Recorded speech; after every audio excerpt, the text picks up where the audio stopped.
Blood News Updates. Mga balita ngayon, 2 Chinese arestado sa pagdadala ng scamming gadget sa Bulacan. Anak ng tindera at dating tsuper summa cum laude ng PMA Class 2025. Motorcycle rider patay matapos mabangga ng bus sa Catbalogan City. Ako po si Cesar Soriano para ihatid ang mga nangungunang balita sa buong kapuluan ngayon.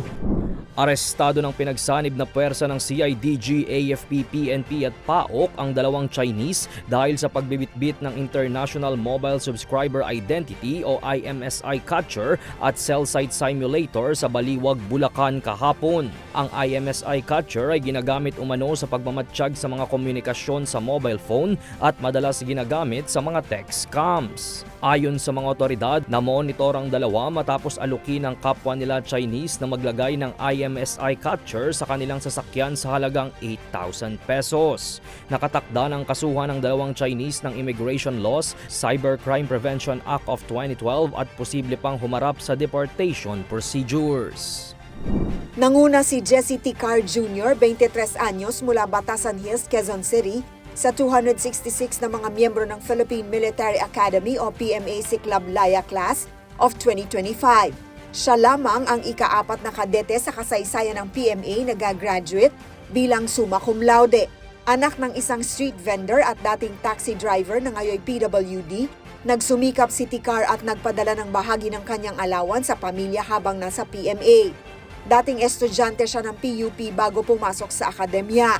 Bilang bahagi ng bagong training, isinabak ang klase sa Pag-asa Island upang makita ang hamon ng pagtatanggol sa soberanya sa West Philippine Sea o WPX.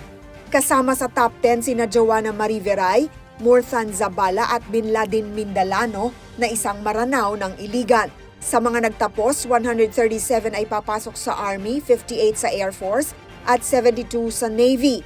Ipinaabot naman ni PMA Superintendent Vice Admiral Cesar Bernard Valencia ng Philippine Navy ang kanyang mensahe sa graduates. On behalf of Team PMA, I would like to thank the press corps for being here.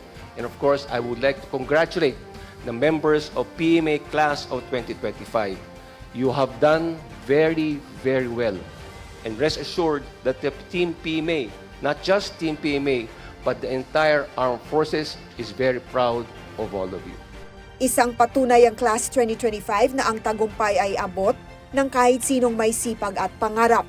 Gaganapin ang graduation rites sa May 17 na dadaluhan ni Pangulong Ferdinand Marcos Jr. Patay ang isang motorcycle rider matapos masagasaan ng isang bus sa Purok 5 Barangay Mercedes, Catbalogan City sa Samar kahapon. Kinilala ang biktima na si Alan Ladiao na isang empleyado ng City Hall at residente ng Barangay Ginsoronga.